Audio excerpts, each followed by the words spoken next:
자, 이 시간 함께 보실 말씀은 고린도전서 9장입니다. 오래간만에 경주에 대해서 설교하게 될 텐데요. 고린도전서 9장 24절에서 27절까지의 말씀입니다.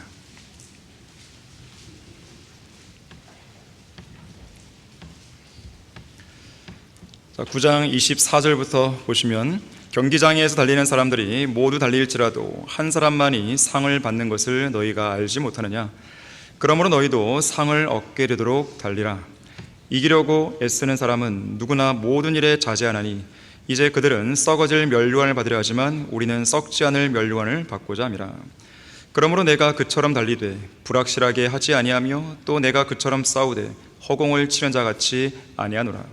내가 내 몸을 억제하여 복종하게 함은 다른 사람들에게 전파한 후에 어떻게 해서든지 내 자신이 버림을 받지 않게 하려는 것이라.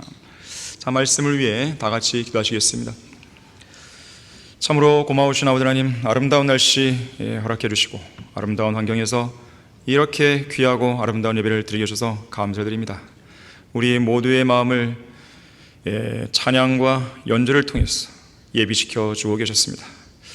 우리의 마음이 주님의 말씀에 향해 열려 있습니다. 우리의 마음밭에 귀한 말씀의 씨앗이 떨어질 때 풍성한 열매를 거둘 수 있도록 역사해 주십시오. 하나님의 강력한 그 능력의 말씀을 우리가 경험할 수 있도록 도와주십시오. 말씀으로 변화시켜 주시고 말씀에 붙들린 사람이 될 수 있도록 인도해 주십시오. 우리가 주님 앞에 회개하고 자백할 일이 있다면 이 말씀을 통해 반응을 보일 수 있도록 역사해 주실 간구드립니다. 마귀가 어떠한 형태든지 이 예배를 방해 못하도록 막아주십시오. 예수 그리스도 이름으로 기도했습니다. 아멘. 썩지 않을 면류관, 썩지 않을 면류관이라는 제목으로 설교하겠습니다. 빅토리아 여왕을 아실 것입니다. 대영 제국을 해가 지지 않는 나라로 우뚝 서게 한 빅토리아 여왕. 이 빅토리아 여왕 시대에 프랭크 딕시라는 화가가 있었습니다. 이 프랭크 딕시라는 화가가 그림 하나를 그렸는데요, 제목은 두 개의 왕관이에요. The Two Crowns, 두 개의 왕관. 그 그림을 들여다보게 되면 한 젊은 왕이 보입니다. 이 젊은 왕은 황금으로 된 왕관을 쓰고 흰말을 타고 있어요. 승리감에 도취해 있죠. 그리고 수많은 군중들은 왕을 향해 환호를 합니다. 그리고 길가에 아름다운 꽃잎을 뿌리는 것이죠. 하지만 이 왕이 광장 한복판에 다다랐을 때 그 왕의 시선은 어느 한 곳에 고정되어 있습니다.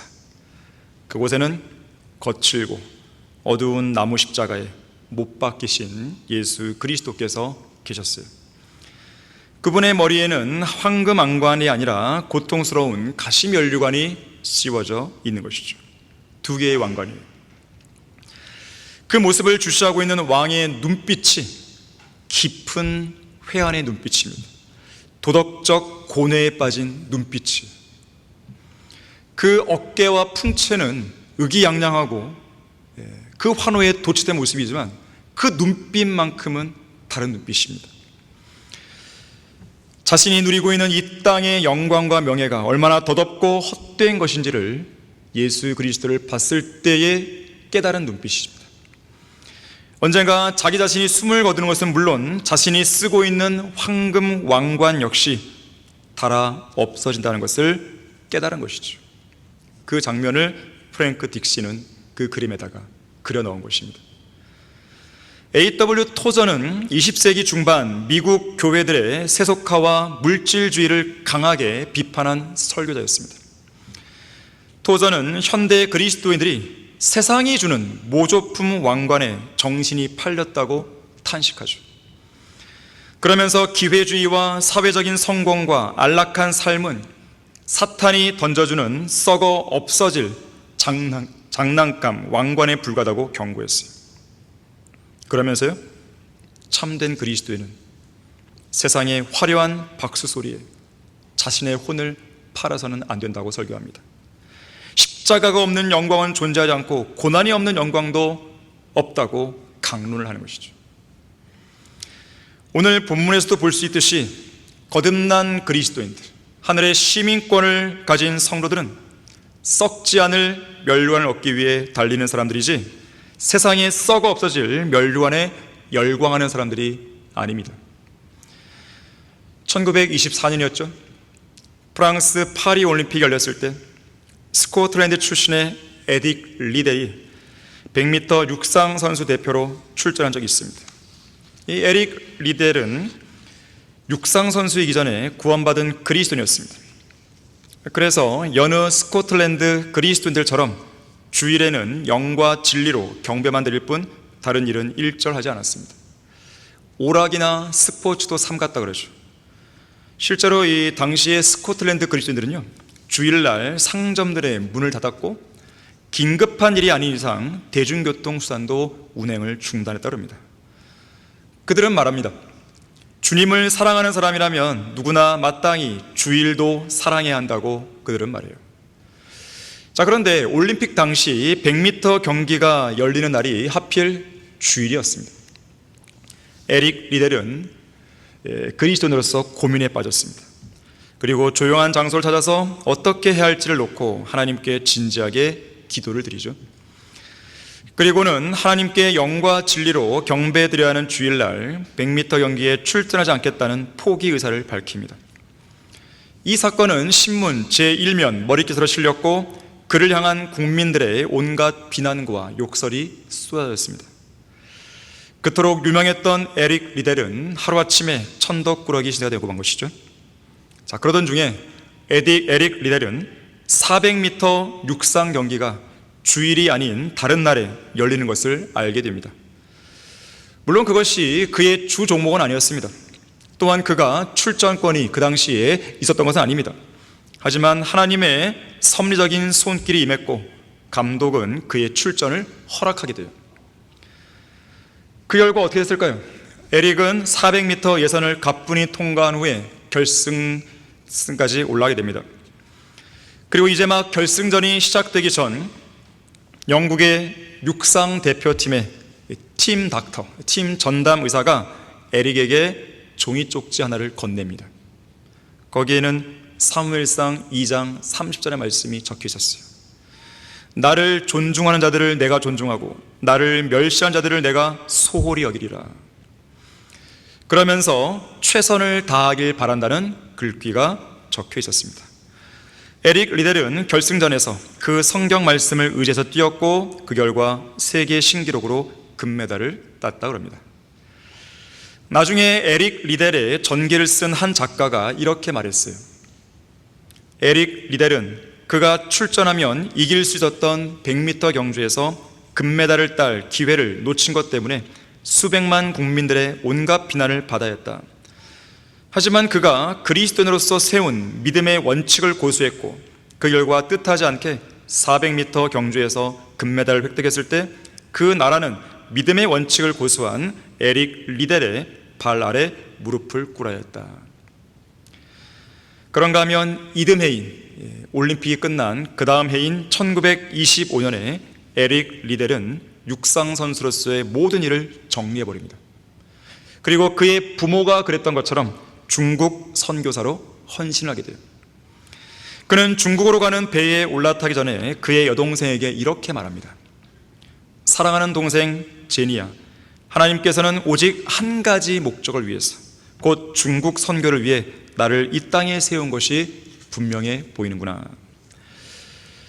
자, 그런데 안타까운 일이 발생하죠. 일본이 중일 전쟁에서 승리를 하게 됩니다. 그러면서 중국 땅의 일부 영토를 장악하게 되고 그러는 와중에 에릭 리델은 포로 수용소에 갇히게 돼요. 수용소 상황은 매우 열악하고 참혹했습니다.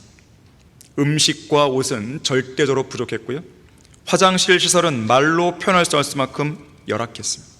최악의 수용소였어요. 결국 그런 열악한 환경에서 에릭은 병을 얻게 됩니다. 뇌종양으로 생을 마감하게 되죠.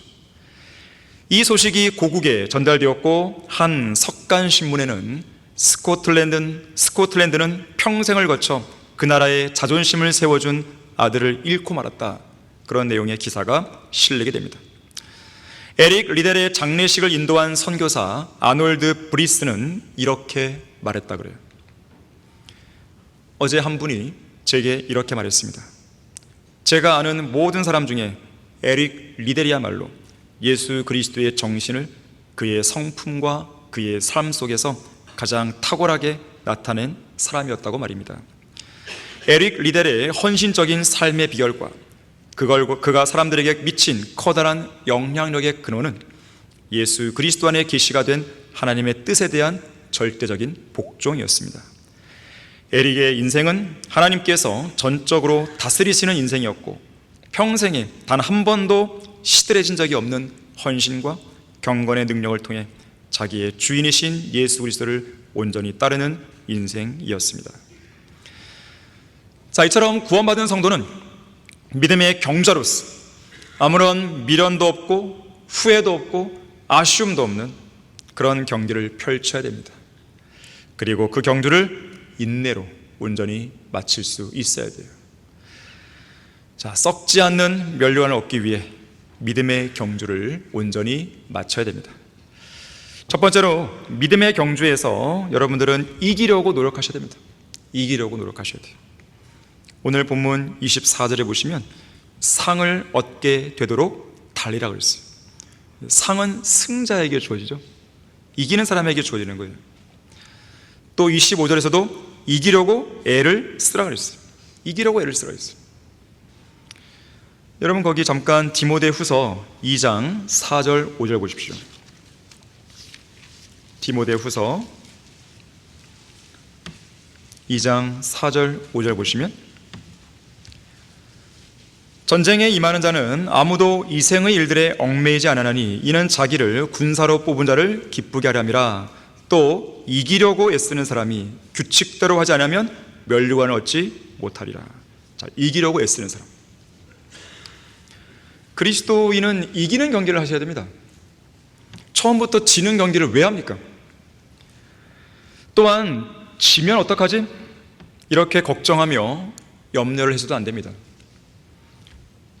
자, 상은 패배자가 아닌 승리자에게 주어진다는 것을 기억하십시오. 우리는 결코 경기에 재미삼아 참여하는 사람들이 아닙니다. 그저 참가하는데 의의를 두는 사람도 아닙니다. 만일 그런 생각을 하는 성도가 있다면 대단히 잘못된 생각을 하는 것이에요. 그 사람은 상을 주시기 위해 준비하고 계신 주님을 무시하는 것이죠. 언제가 제가 이 대학교 다닐 때 CCC에 있었는데 제가 진리를 알고 나서 바른 성경과 바른 진리를 그곳에 있는 동기들에게 알려줄 때가 있었어요. 이제 한창 이야기하고 있는데 그 이야기를 듣고 있던 이 친구가 분명히 강조를 했거든요. 구원을 받고 나서 바른 말씀을 깨닫고 또 진리의 식을 알고 그렇게 성장하고 주님 앞에서 우리가 올바른 삶을 살아야 된다, 그런 얘기 했는데 거기에 대해서 그런 말을 하는 거죠. 나는 구원받은 것만 해도 감사하다고, 그거면 된다고, 그런 얘기 하는 것이죠. 그때 많은 생각이 오갔습니다. 정말로 구원받은 것만으로 감사하는가? 물론 감사하죠. 기적과도 같은 일이죠. 지옥에 안 가고 하늘나라에 가게 되었다는 것, 예수 그리스도의 그 피를 통해 나의 모든 죄가 용서되고 영원한 생명을 얻었다는 것, 얼마나 감사한 일입니까? 하지만 하나님의 계획은 거기에만 있는 게 아니에요. 그보다 더 어마어마한 것들을 하나님은 준비하고 계십니다. 저 새 예루살렘에서 영원히 사는 것, 영원한 복을 받는 것, 그리스도 심판석에서 수많은 많은 상급과 유업들이 준비되어 있다는 것, 무엇보다도 천년왕국에서 통치할 수 있는 그 권리를 준다는 것. 자, 그걸 준비하라고 하는데 아우, 주님 괜찮습니다. 저는 구원만 받으면 괜찮습니다. 그럼 여러분에게 묻겠습니다. 여러분은 이 땅에 태어난 것만으로 감사합니까? 사람들은 더 이상을 요구하잖아요. 욕심을 내잖아요. 성공하고 성취하고 남들보다 더 높은 자리에 가기를 원하고 좋은 대학 가고 좋은 직장 가지려고 하고 계시고 좋은 사람과 결혼하려고 하는 것이고 노후 대책 마련하고, 아니 태어난 것만도 감사한 사람이 그렇게 다 해요? 마찬가지예요. 우리는 구원받은 건 감사합니다. 하지만 하나님은 그 이상을 우리에게 예비해 주고 계신 거예요. 그래서 우리가 달려야 되는 거예요. 우리가 그 상을 얻도록 애를 써야 되는 것이죠. 우리는 결코 참가하는데 의의를 두는 게 아니에요. 반드시 이기는데 의의가 있는 경주입니다. 반드시 상을 받도록 경주하셔야 돼요. 그만큼 우리의 믿음의 경주는 목표가 있는 거죠. 목적이 있는 거예요. 그리고 필사적으로 달려하는 경주입니다. 상을 받든지 안 받든지. 자, 그런 사람은 필사적으로 안 달립니다. 참가하는데 의의가 있는 사람들 필사적으로 안 합니다. 일단 나는 이 경기장에 선 것만도 감사해. 그러나 상을 얻게 되도록 달리는 사람들은 필사적으로 하는 거예요. 목표가 있으니까요. 목적이 있으니까요. 자, 이를 위해서는 각자 정해진 레인을 믿음으로 열심히 달리면서 결승 지점에 상을 주시기 위해 기다리시는 주님만을 바라봐야 되는 것이죠. 소금 기둥이 된 롯의 아내처럼 달리다가 뒤를 보면 안 됩니다. 예수님께 요한이 어떻게 될 것인지에 관해 질문하면서 쓸데없는 관심을 보인 베드로처럼 옆에 있는 성도가 어떻게 뛰고 있는지 흘깃흘깃 쳐다볼 겨를이 어디 있어요. 그래서 안 되는 것이죠. 옆 성도들이 잘 뛰고 있는가 불필요하게 간섭할 필요도 없고 옆 레인으로 넘어가서도 안 됩니다. 그건 규칙 위반이에요. 100m 달리기 선교수가 자기 레인을 벗어나면 그건 실격이에요. 실격. 또한 하늘에서 내려오는 불로 멸망할 소돔 성읍에서 떠나기를 머뭇거렸던 롯처럼 눈앞에 놓인 장애물만 보느라 머뭇거리고 주저하면 안 됩니다. 우리 믿음의 경주를 시작하시고 완성하신 다음에 저 목표 지점에서 우리를 기다리시는 예수 그리스도만을 바라보면서 어떤 장애물이라도 훌쩍훌쩍 뛰어넘어야 됩니다.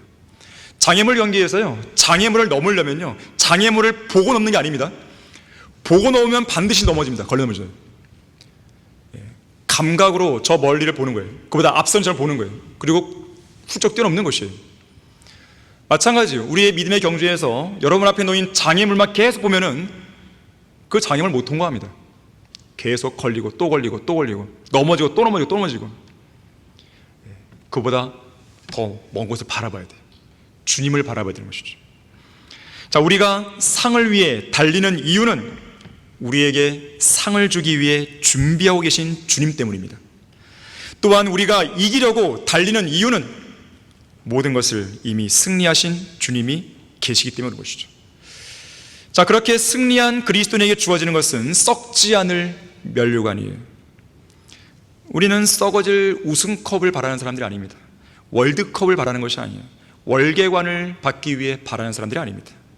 영원히 썩지 않을 면류관을 받기 위해 달리는 것이죠. 세상 운동선수들은요, 이런 우승컵을 하나 들어올리면 막 거기다 키스를 하고 막 방방 뛰고 하잖아요. 그 썩고 달아없을 것을 가지고. 우리는 그런 상을 받기 위해서 달리는 사람들이 아닙니다. 자, 믿음의 경주에서는요, 완주할 의지만 있다면 하나님의 능력을 힘입어서 충분히 완주할 수 있습니다. 여기에는 그렇게 하고자 하는 믿음이 필요해요. 믿음. 어떤 경우에라도 포기하고 싶은 생각이 여러분의 마음을 장악하게 만들면 안 됩니다. 포기하고 싶은 마음은 우리가 달리는 믿음의 경주에서 최대의 적이에요. 하나님께서 포기하자는 이상 여러분이 포기하면 안 됩니다.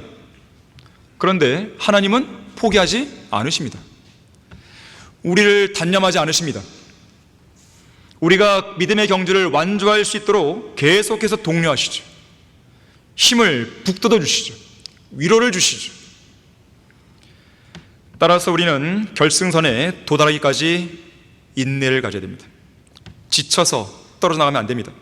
불굴의 자세로 끝까지 버티십시오. 중단 없이 계속 앞으로 달려가는 일에 있어서 박차를 가하십시오.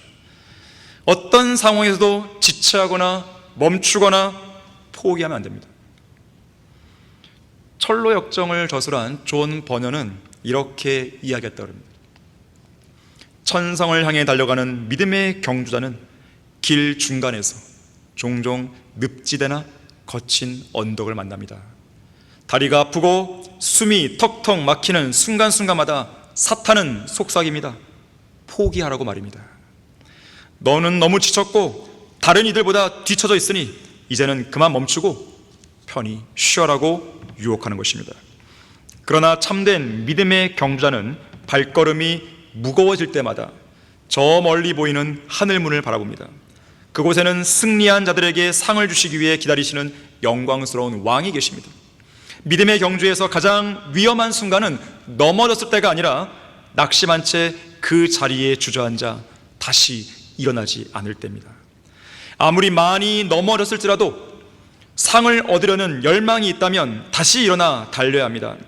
믿음의 경주를 마친 자에게 주어지는 상급과 멸류관의 가치를 아는 성도는 결코 길가에 주저앉지 않습니다. 끝까지 인내하며 마지막 한 걸음을 내딛는 성도가 저 천성문에서 영광스러운 썩지 않는 멸류관을 받습니다. 따라서 피곤한 손과 연약한 무릎을 다시 일으켜 세우고 저 천성을 향해 질주해야 합니다. 히브리서 12장 3절에서 말씀하죠. 믿음의 경주와 관련해서요. 너희가 마음이 지쳐 낙심치 않기 위하여 자기에게 저질러진 죄인들의 그와 같은 모순된 행동들을 견뎌내신 그를 깊이 생각하라. 자, 이 말은 쉽게 말해서 어떤 상황에서도 포기하지 말라는 거예요. 어떤 성도는 믿음의 행보에 있어서 성장 속도나 걸음걸이가 느릴 수 있습니다. 하지만 그렇다고 해서 제자리에 주저앉아 있거나 뒷걸음질 치면 안 됩니다. 빨리 가는 게 능사는 아닙니다. 얼마나 잘 가느냐가 중요하죠. 얼마나 최선을 다해 달리는가가 중요하죠. 또 얼마나 잘 완주했냐가 중요하죠. 마라톤은 단거리 경주와 다르게 페이스를 조절하는 것이 핵심입니다. 너무 빨라서도 안 되고 너무 느려서도 안 되고, 자칫 속도를 잘못 조절했다가는 완주를 못할 수 있습니다. 비록 걸음걸이가 무겁게 느껴진다 하더라도 달려가야 할 길을 포기하시면 안 돼요. 힘들다고 해서 포기하면요, 하나님께서 슬퍼하십니다.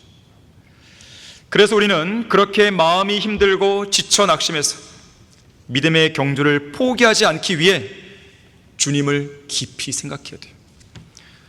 자신에게 저질러진 죄인들의 그런 모순된 행동들을 견뎌내신 주님을 생각해야 됩니다. 여러분에게 고난이 있습니까?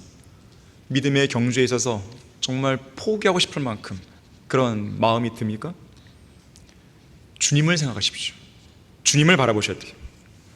이 땅에 완전한 인간으로 오신 예수님께서는 십자가에 달렸을 때 인류를 향한 하나님 아버지의 모든 진노와 저주를 받으셨죠. 예수님은 죽음을 두려워한 적이 없습니다. 하지만 하나님의 진노의 잔만큼은 두려우셨던 것이죠. 그래서 겟세마네 동산에서 그 잔을 내게서 옮겨달라고 기도하신 거예요. 다만 아버지의 뜻입니다. 그러나 그것이 아버지의 뜻이 아님을 알았기 때문에 그 기도를 곧 처리하시죠. 그걸 생각한다면 십자가에 못 박히신 예수님께서 장장 6시간 동안 그 십자가에 매달려 계셨을 때 하나님의 진노를 견뎌내는 걸 생각해 보십시오. 그건 단순한 고통이 아니에요. 온 인류를 향해서 쏟아져야 될 하나님의 진노가 예수 그리스도 한 분께 쏟아지고 있는 것이에요. 그 무게감, 그 압박을 견뎌야 하는 것이 얼마나 힘들었을까를 생각해 보라는 거예요. 하지만 예수님은 바로 그 일을 위해서 이 땅에 오셨기 때문에 주님은 포기하지 않았죠. 자기에게 저질러진 죄인들의 모순된 행동들까지 견뎌내시고 또 견디시면서 그 길을 완주하셨고, 그 길 끝에 이렇게 외치시죠. 다 이루었다. 자, 우리를 영원한 불못에서 구원하시기 위해 주님께서 그 길을 포기하지 않으신 것을 안다면, 또 믿는다면, 또 확신한다면 우리도 우리 인생의 무게가 무겁다고 해서 이 경주를 포기할 수 없는 것이죠. 걸음걸이가 처집니까? 달려갈 힘조차 없습니까? 걸어서라도 가세요. 걷기도 힘듭니까? 기어서라도 가세요. 다만 포기하지 말라는 것이죠. 경주를 끝마쳐야 돼요. 장애물을 이겨낼 수 있는 힘을 달라고 하나님께 기도하십시오. 그러면 믿음의 경주를 끝마쳤을 때 주님의 칭찬이 주어지죠. 잘하였도다 신실한 종아. 미국의 인디언들을 위해 선교했던 데이비드 브레이너드는 말합니다. 나의 경주가 언제 끝날는지 알 수 없지만 내가 아는 한 가지는 달리는 동안 게으르거나 멈춰서는 안 된다는 것이다. 나는 주님 안에서 온전히 불타 없어지기를 원한다. D.L. 무디도 이렇게 말했어요. 이 세상은 잠시 머무는 운동장일 뿐입니다. 우리의 진짜 상급은 저 하늘 위에 있습니다. 그러니 땅에 주저앉아 울지 말고 상을 얻기 위해 자리에서 일어나 다시 달리십시오. 썩지 않는 멸류관을 얻기 위해 믿음의 경주를 온전히 마치십시오. 두 번째로 오늘 본문 26절이죠. 허공을 치듯 싸우거나 불확실하게 달려서는 안 된다고 말합니다. 허공을 치는 것, 어떤 경기가 떠오릅니까? 권투, 복싱 경기가 떠오르죠. 사실 26절은 고대 로마의 원형 경기장 안에서 벌어진 여러 경기 중에서 권투 경기와 관련이 있습니다. 권투 선수가 링에 올라가 헛방만 치고 있는 모습을 보는 것은 분통이 터지죠. 지금은 그렇게 인기 종목이 아니지만, 제가 어렸을 때만 해도 이 복싱은 정말 인기 종목이었죠. 하지만 정확하게 상대방을 가격하지 않고 계속 헛방만 치면은 답답하죠. 마치 내가 올라가 싸우면 더 잘할 것 같은 그 생각 막 들잖아요. 우리나라 축구 선수들은 항상 문전미수, 꼭 골을 못 넣는다고 그런 말이 있는데, 꼭 자기들이 올라가면 꼭 골을 넣을 것처럼 얘기하잖아요. 하지만 꼭 그렇지가 않습니다. 자, 이런 형편없는 복선은요, 첫 라운드가 끝나기도 전에 상대방의 주먹에 맞아서 링 바닥에 나가 떨어집니다. 유능한 복서라면 단 한 방을 날려도 정확하게 상대를 가격해야 되죠. 무하마드 알리, 전 헤비급 챔피언이죠. 무하마드 알리 20년 동안 프로 복서 생활을 했는데요, 61전 56승 5패를 이루었죠. 56승, 경이로운 숫자입니다. 이 사람이 했던 유명한 말이 있죠. 나비처럼 날아서 벌처럼 쏜다. 자, 정확한 타격을 가하려면 부단한 훈련을 거쳐서 자기 몸을 마음대로 움직일 수 있게 만들어야 됩니다. 여러분이 구령의 현장에서 정확하게 그 죄인들에게 맞는 적합한 말씀들을 제대로 전해서 그 사람의 마음에 양심을 깊게 파고 들어가서 하나님의 말씀 앞에 굴복시키게 만들어야 되는 것이죠. 부단한 훈련이 필요합니다. 성경 구절도 많이 암송해야 되는 것이고, 각 상황과 그 상대에 맞는 상황 설정을 해서 미리 준비해서 가야 되는 것이죠. 기회를 잡는 순간 아주 기민하고 정확하게 강력한 펀치를 날릴 수 있는 그런 권투 선수가 되어야 되는 것입니다. 바울이 그런 사람이었어요. 바울은 수많은 죄인들에게 복음을 전파할 때 뚜렷한 목표를 가지고 있었고, 죄인들이 예수 그리스도를 믿고 영접하게 하면서 정확하게 그들을 구원으로 인도한 것이죠. 언제나 자기 자신을 단련하고 하나님의 말씀으로 무장한 그리스도인만이 정확하게 목표를 향해 민첩하게 달려가는 경주자가 될 수 있습니다. 헛방을 치지 않는 훌륭한 복음의 일꾼이 되는 것이죠.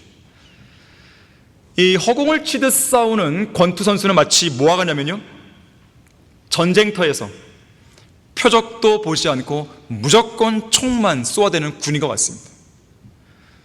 그러한 군인은요, 총소리가 크게 나는 것에만 만족하는 거예요. 그리고 계속 탄약과 총알을 낭비하죠. 명확한 승리의 목적도 없이 종교적으로만 분주하게 움직이는 성도는 마치 그와 같은 것이죠. 영적인 화약을 계속 낭비하는 군사죠. 확실한 목표를 가진 사격수만이 표적을 정확히 맞춰서 마귀의 진영을 무너뜨릴 수 있는 것입니다. 또한 허공을 치듯 싸우는 권투 선수는요, 그림자와 싸우는 전사와 같습니다. 그림자와 싸우는 거예요. 어떤 사람이 벽에 비친 자신의 그림자를 보고 칼을 빼들었습니다. 그는 밤새도록 땀을 흘리며 그림자를 베기 위해 분투했어요. 날이 밝자 그는 지쳐 쓰러졌죠. 하지만 그림자는 여전히 벽에 있었습니다. 마귀가 하는 일이 바로 그것입니다. 성도들이 허공을 향해 주먹을 날리며 지치기를 기다리는 것이죠. 또한 허공을 치듯 싸우는 권투 선수는요, 바람을 잡으려는 미련한 사람과 같습니다. 어떤 어린아이가 들판에서 부는 바람을 손으로 잡으려고 뛰어다녔습니다. 아이는 바람을 잡았다고 생각했는데 펼치니까 아무것도 없었습니다. 결국 온종일 바람을 쫓아다니다가 울면서 집으로 돌아왔죠. 세상에서 주는 상을 쫓아다니는 사람이 마치 이와 같은 것입니다. 세상이 주는 상을 손에 쥐었을 때는 분명히 얻은 것 같았지만 막상 손을 펴니까 사라지고 없는 것이죠. 한 사냥꾼이 있었습니다. 그 사냥꾼은 집에 사냥개를 기르고 있었어요. 이후 친구들에게 자랑합니다. 최고의 사냥개라고, 멧돼지를 잡을 수 있는 최고의 사냥개라고. 자, 그래서 사냥꾼은 이 사냥개를 데리고 친구들과 함께 멧돼지를 사냥하러 숲에 갔습니다. 사냥개는 주인의 명령이 떨어지자마자 숲을 향해 맹렬하게 달려갑니다. 그런데 도중에 다람쥐 한 마리가 나타났어요. 사냥개는 방향을 바꾸어 다람쥐를 쫓아갔습니다. 그러다가 옆길에서 갑자기 튀어나온 고양이를 보게 됩니다. 그리고 고양이 뒤를 쫓아갑니다. 결국 사냥개는 숲속의 한 농가 마당에서 닭을 쫓고 있었어요. 사냥꾼은 친구들 앞에서 큰 망신을 당하고 고개를 숙였습니다. 이처럼 허공을 치듯 싸우고 불확실하게 달리는 경주자는 그를 경주자로 부르신 하나님께 수치를 안겨드리는 사람임을 기억하셔야 됩니다. 한편 권투는 고대 운동 경기 중에서 가장 고된 경기 중에 하나였다고 그래요. 자, 왜 그런가 봤더니 일단 경기가 시작되면 선수들은 상대방을 향해 강펀치를 날립니다. 특히 그 펀치가 얼굴에 집중되죠. 기원전 900년경 고대 그리스 작가인 호머 시대에도 권투가 있었다고 그래요. 당시의 선수들은 가죽끈으로 손을 감았습니다. 시간이 흘러 카에스투스라고요. 카에스투스가 등장했는데 이건 뭐냐면 고대 로마인들이 만들어낸 복싱용, 권투 선수용 글러브입니다. 장갑이에요. 이 주먹의 이 손가락 이 관절 부분에다가요 공격용 금속성 돌기를 박아놓습니다. 그러면 이 글러브에 맞은 선수들은 어떨까요? 큰 부상을 당하겠죠. 그래서 선수들은 부상을 방지하기 위해서 머리라든지 광대뼈 부위에 천이나 가죽으로 보호 장구를 착용합니다. 양 선수 중 하나가 손을 들어 항복하면 경기가 끝이 나죠. 지금의 권투 경기와는 양상이 다릅니다. 그때는 목숨을 걸고 하는 거였어요. 권투에서 상대방을 쓰러뜨리는 결정적 타격은 이 눈 아래쪽을 강하게 주먹으로 치는 거예요. 녹다운을 나옵니다. 녹다운. KO예요. 따라서 바울이 본문 27절에서 내가 내 몸을 억제하여 복종하게 한다고 했을 때 이것은 자신의 육신을 향해서 헛방을 날리는 것이 아니라 강력한 펀치를 날려서 육신을 복종케 하는 모습을 상기시켜 줍니다. 확실한 자기 부인을 통해서 자기 몸을 성령의 통제 아래 두는 것이죠. 따라서 그리스도인은 육신의 갈망이나 안락함 또는 즐거움이 믿음의 경주를 완주하거나 승리하는 데 방해가 된다면 단호하게 거부할 수 있어야 하는 것이죠. 절대 허공을 치는 자처럼 헛되이 휘두르지 마십시오. 적들을 적당히 봐주지 마십시오. 우리의 대적인 육신을 완전히 굴복시켜야 돼요. 이렇게 허공을 치지 않기 위해서는 부단한 훈련과 노력이 필요합니다. 이에 가장 적합한 사례로 우리는 허드슨 테일러를 들 수 있어요. 중국 선교사로 헌신했죠. 허드슨 테일러는요, 선교 사역에 있어서 허공을 치지 않기 위해서 부단한 훈련과 노력을 했습니다. 우선 그는 항상 하나님의 말씀을 읽고 묵상하면서 경건의 훈련을 게을리하지 않았습니다. 그는 언제나 예수님께서 자신을 위해 십자가에서 피를 흘려주셨다는 이 사실을 늘 상기했어요. 그 사실을 기억하는 가운데 하나님께 이렇게 기도를 드리죠. 사랑하는 하나님, 저에게 주님을 향한 사랑과 감사의 표시로서 무언가 주님을 위해 할 수 있는 일을 주십시오. 그러던 중 기도의 응답으로 중국 선교사로서의 부르심을 받게 되고 그 확신을 얻게 됩니다. 그리고 지옥을 향해 질주하는 중국의 가련한 죄인들을 생각하면서 날마다 기도하며 사역을 위한 준비를 구체적으로 하게 돼요. 우선 헐이라는 곳에서요, 어떤 의사의 조수로 일합니다. 그리고 런던 병원에서 의학을 공부하죠. 또한 중국 선교사로 준비하기 위한 기본적인 훈련에도 착수하는데요, 올바른 정신 자세와 생활 태도, 그리고 건강한 몸을 위해 맑은 공기를 마시면서 운동을 시작합니다. 또 잠과 음식을 절제하는 훈련도 합니다. 또한 교회에서의 생활과 구령하는 생활도 충실히 하게 됩니다. 또한 중국 선교에 도움이 될 의술을 열심히 익힙니다. 그리고 그리스도의 인격을 담기 위해서 빈민촌으로 거처를 옮기고 천막에서 지내는 생활 훈련도 하게 됩니다. 이 기간에 허드슨 테일러는 선교 훈련을 받는다는 생각으로 영국에서의 편안한 생활을 버리고 고생스러운 생활을 견디는 법을 배우기 위해 침대도 없애고 딱딱한 바닥에서 생활을 합니다. 식사도 가장 값이 싼 청어를 커피와 함께 삼키기도 했고, 감자 대신 콩과 쌀 푸딩을 먹었고, 양배추를 식초에 절여서 먹기도 했어요.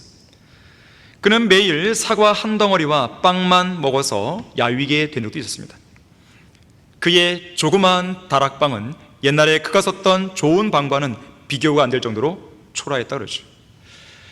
또한 허드슨 테일러는 물질이 전혀 없는 형편에서 중국으로 떠나야 했기 때문에 오직 기도만이 이런 문제의 해결 책임을 믿고 기도를 통해 물질을 공급받으려 했습니다.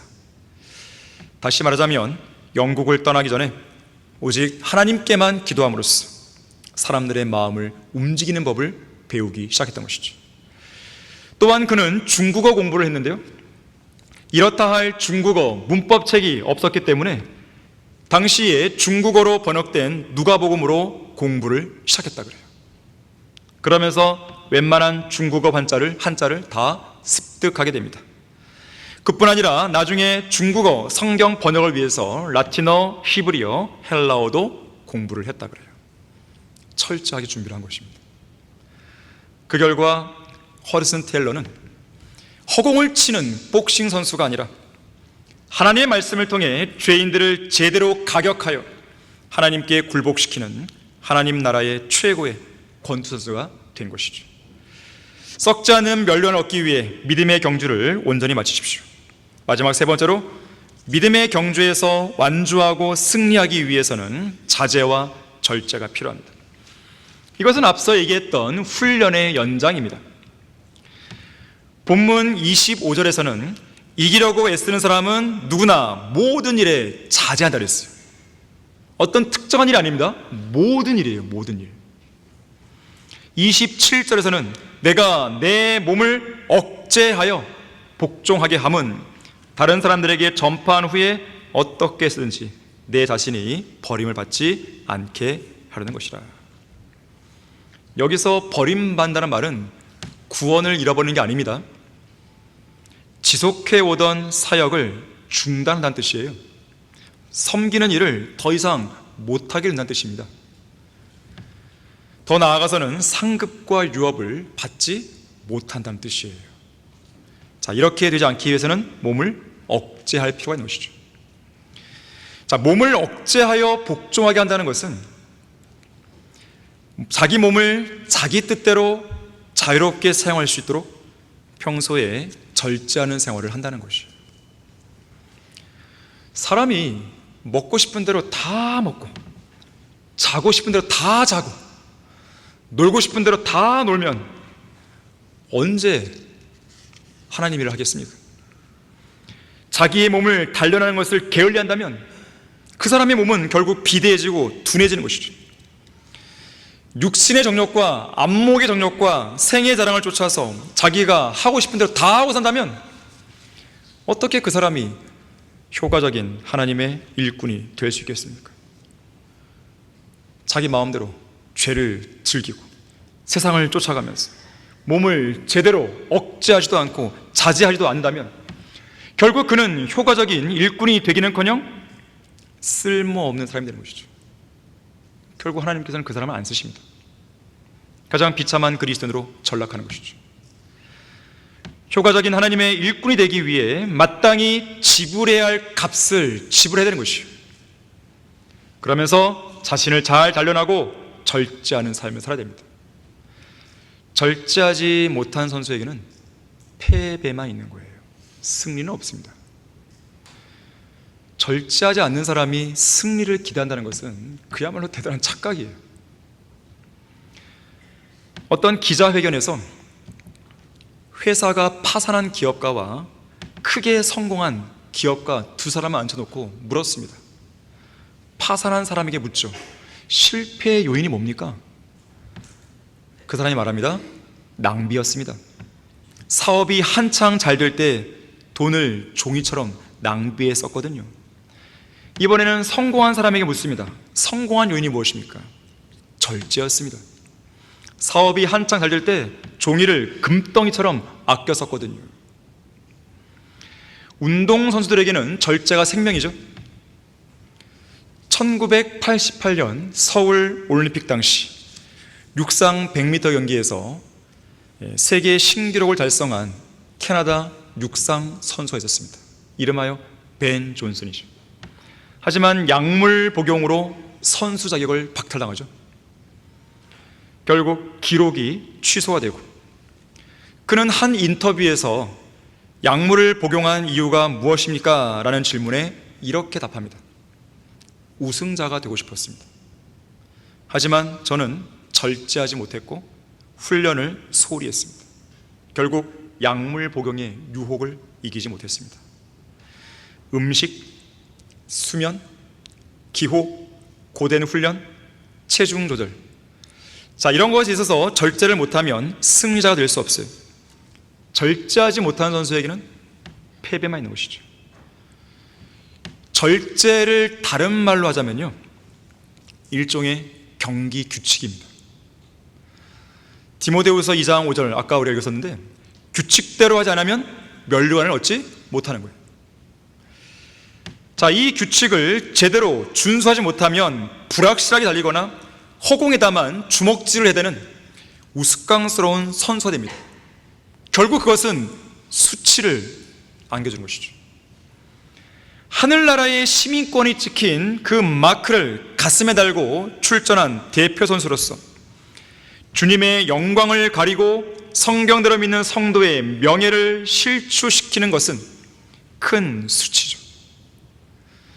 앞서 얘기한 벤 존슨의 세계 신기록이 취소되었을 때 그의 모국인 캐나다는 공영방송을 통해 이렇게 보도합니다. 이것은 우리 국가의 수치입니다. 경주에서 승리하려면 엄격한 훈련을 통해 몸에 익힌 절제가 필요합니다. 나쁜 습관 하나 제어하지 못하는 성도는 이기기 위한 경주에 출전할 자격이 없는 것이죠.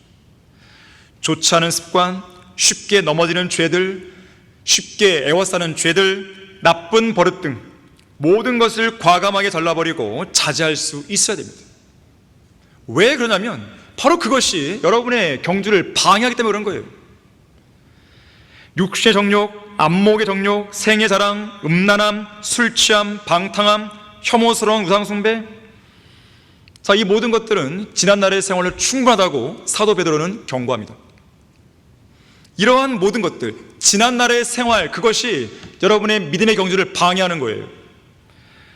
그렇기 때문에 성령의 능력으로 엄격한 경건의 훈련을 통해 그러한 모든 것들을 절제하고 자제하는 법을 배우고 익히고 또 습관화할 수 있어야 되는 것이죠. 중요한 것은 그러한 절제는 한 번의 노력으로만 끝나는 게 아니라는 거예요. 지속적인 노력. 언제까지요? 그리스도의 심판석에 설 때까지. 운동선수는 체중 조절에 실패하면 모든 게 끝이 납니다. 복싱 선수는 체중을 감량하기 위해 엄청난 노력을 기울이죠. 씨름 선수는 그 반대로 체중을 늘리기 위해서 아주 진을 빼죠. 일본의 스모 선수들을 얘기 한번 들어본 적이 있었는데 정말 어마어마하게 하는 것이에요. 엄청나게 먹어도 됩니다. 엄청나게. 그러면서도 그것을 해내야 되는 거예요. 그것을 위해서 부단히 노력하는 거예요. 오직 우승을 하겠다는 그 일념으로 자기의 모든 걸 다 포기하는 거예요. 개인생활을 다 포기해버리는 것이죠. 금메달 하나를 따기 위해서. 자, 우리도 마찬가지입니다. 자신을 말씀으로 단련하고 무장하는 가운데 정확한 목표를 향해 민첩하게 달려가는 경주자가 되어야 됩니다. 거기에는 반드시 갑지불이 필요해요. 갑지불. 대가를 지불하지 않고서 훌륭한 운동선수가 될 수 없습니다. 18세기 영국 출신의 사제 윌리엄 그림쇼가 있었습니다. 이 사람은 회심하기 전까지만 해도 방탕하고 게으른 사제였어요. 영국 성공의 사제였습니다. 당대의 다른 여러 사례들처럼 예배만 대충 드리고 남은 시간은 사냥, 술자리, 도박 등 타락한 생활을 즐깁니다. 하지만 나중에요, 참된 회심을 경험하죠. 그 이후에 과거에 방탕했던 모든 육신의 정욕을 다 끊어냅니다.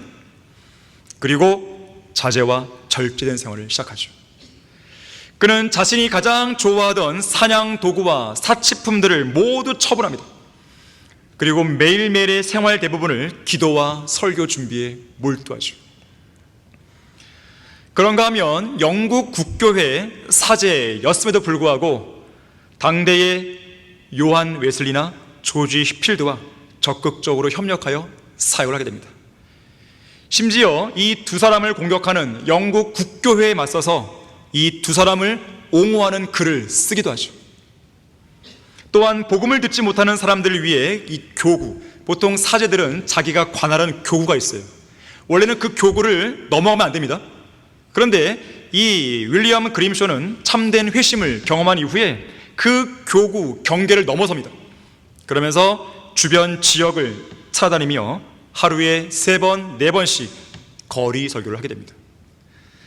그가 사역을 본격적으로 맡게 된 하워스 지역의 주민들이 주일에도 술을 마시고 자주 다투는 모습을 보면서 직접 거리로 나가 그들을 올바른 진리로 계도하기도 하죠. 심지어 예배 시간에 교회를 오지 않고 술집에 있거나 방탕하게 노는 청년들을 직접 찾아가서 채찍을 들고 술집에 쫓아내서 교회로 오게 할 만큼 도덕적인 개혁에 엄격했다 그래요. 과거 술 친구들은 그의 변화된 모습을 보면서 유별난 미치광이라고 비웃으며 왕따를 시킵니다. 하지만 그의 확고한 마음은 흔들리지 않았습니다. 그는 자신의 안락함을 절제하는 대신에 성도들의 영적인 성장을 위해 눈물로 금식하며 목회자의 자리를 신실하게 지켰다 그래요. 그 결과 그의 철저한 자기 부인과 절제된 목회는 황폐했던 요크셔 지역을 영적으로 각성시킬 수 있었다 그래요. 결론적으로요, 미국 시카고에 한 신실한 노신사가 있었습니다. 그는 평생 모은 재산을 가난한 사람들과 복음 선교를 위해서 아낌없이 바쳤어요. 세상 사람들은 그를 향해 노후를 대비하지 않는 미련한 늙은이라고 비웃었습니다. 어느 날 죽음을 앞둔 노신사에게 D.L. 무디가 찾아옵니다. 그리고 죽음에 대한 두려움이 없는지 묻게 돼요. 환하게 웃는 노신사는 두려움이 없는 것은 물론 자신의 보물은 이 땅에 없다고 말하면서 자신은 이미 영원히 썩지 않을 면류관을 저 하늘나라 은행에 저축해 두었다고 확신 있게 말했습니다. 스펄전은 이와 관련해서 이렇게 설교하죠. 하늘은 좀과 녹이 해치지 못하는 곳입니다. 이것은 어떤 부패 과정도 여러분의 보물을 썩게 하거나 상하게 할 수 없음을 의미합니다. 어떤 은밀한 좀도 하늘의 성도들이 입게 될 옷을 해칠 수 없으며 어떠한 좀도 성도들이 쓰게 될 면류관의 광채를 퇴색시킬 수 없습니다. 하늘나라에서는 도둑들이 벽을 뚫고 들어오는 것을 상상할 수 없습니다. 또한 도둑이요 강도인 사탄이 새 예루살렘의 요새를 박살내거나 위대하신 왕의 도성을 방비하는 성체를 뛰어 넘는 것도 상상할 수 없습니다. 바로 그곳에 우리를 위한 썩지 않을 멸관이 예비되어 있는 것이죠. 구원받은 성도라면 누구나 이제 곧 직면하게 될 두 가지 현실이 있습니다. 예수 그리스도께서 공중으로 오셔서 우리의 이름을 부르실 때 우리 모두가 영원히 썩지도 죽지도 않은 몸을 입고 구름 속으로 끌려 올라간다는 것, 이 첫 번째 사실과요, 두 번째는 그리스도의 심판석 앞에 반드시 나아가야 한다는 사실입니다. 그날이 이를 때까지 성도들은 각자에게 주어진 믿음의 경주를 달려야 돼요.